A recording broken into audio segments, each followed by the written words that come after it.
स्वागत है दोस्तों आपका कहानी सितारों की में, और मैं हूं अनिल काक। हर बार की तरह इस बार भी एक ऐसी अदाकारा की छोटी सी कहानी जिनको आंसुओं के लिए कभी भी ग्लिसरीन की जरूरत नहीं पड़ी। जी हां, वो है मुस्कुराती चुलबुली मौसमी चटर्जी।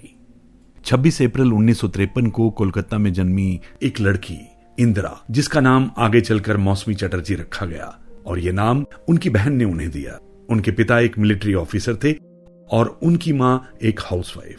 मौसमी बचपन से ही एक्टिंग की दीवानी थी, क्योंकि वो हमेशा स्कूल से आते समय उनके घर के पास काफी सारे फिल्मी स्टूडियोज में शूटिंग देखने में दिलचस्पी रखती थी। सो एक दिन एक बेहतरीन एक्ट्रेस बनना चाहती थी।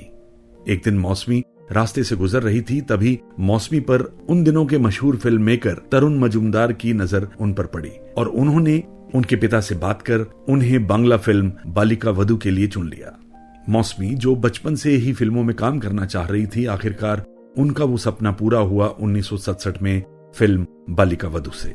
जब मौसमी इस फिल्म में काम कर रही थी तो वो हाई स्कूल में पढ़ती थी। मौसमी के लाजवाब अभिनय ने लोगों को अपना कायल बना दिया। निर्माता और निर्देशक उन्हें अपनी फिल्मों के लिए साइन करने के लिए बेताब रहने लगे, लेकिन उनके पिता नहीं चाहते थे कि मौसमी एक्टिंग करे, क्योंकि उन्हें लगा इस वजह से उनकी पढ़ाई में नुकसान हो रहा है। फिल्म बालिका वधू के बाद मौसमी का करियर आसमान को छूने वाला था, लेकिन उनकी शादी हो गई। जब वो 10वीं कक्षा में थी, उनकी चाची बहुत बीमार थी और वो चाहती थी कि उनकी शादी वो अपने जीते जी देख लें। इसलिए उनकी इच्छा को पूरी करने के लिए उन्होंने शादी कर ली। उस वक्त मौसमी मुश्किल से 15 साल की थी। मौसमी चटर्जी का रिश्ता उनके पिता ने अपने पड़ोसी हेमंत कुमार के बेटे व उस वक्त मशहूर संगीतकार जयंत मुखर्जी के साथ की। भले ही कहने को ये अरेंज मैरिज थी, लेकिन कहा जाता है कि मौसमी को शादी से पहले ही अपने पति यानी बाबू से प्यार था। बॉलीवुड में अक्सर अभिनेत्रियां शादी के बाद फिल्मी दुनिया से दूरी बना लेती हैं। वो बहुत किस्मत वाली थी, क्योंकि शादी के बाद उनके पति और उनके ससुर ने उन्हें फिल्मों में काम करने के लिए प्रेरित किया।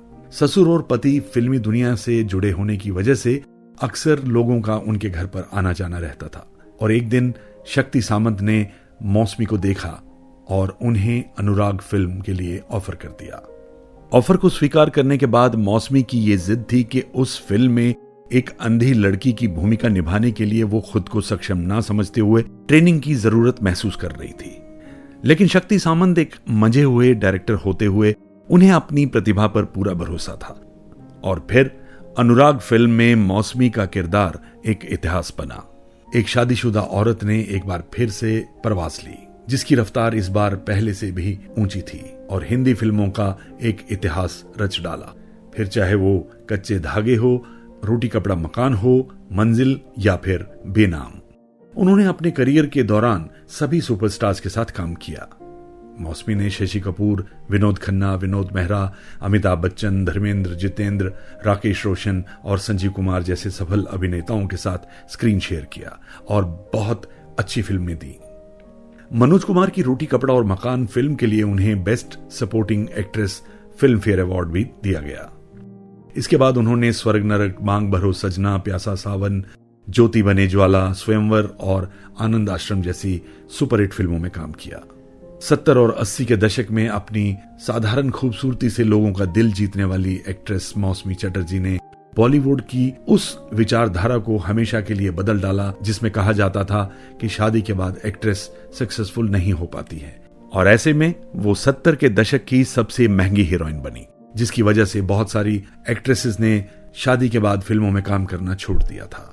शादी के महज 18 साल की उम्र में मौसमी चटर्जी ने अपनी पहली बेटी पायल को जन्म दिया। मौसमी ने उस वक्त अपने करियर की ऊंचाइयों को छुआ ही था कि उनकी गोद में नन्ही पायल आ गई। मौसमी की 2 बेटियां हैं, जिनका नाम पायल और मेघा था।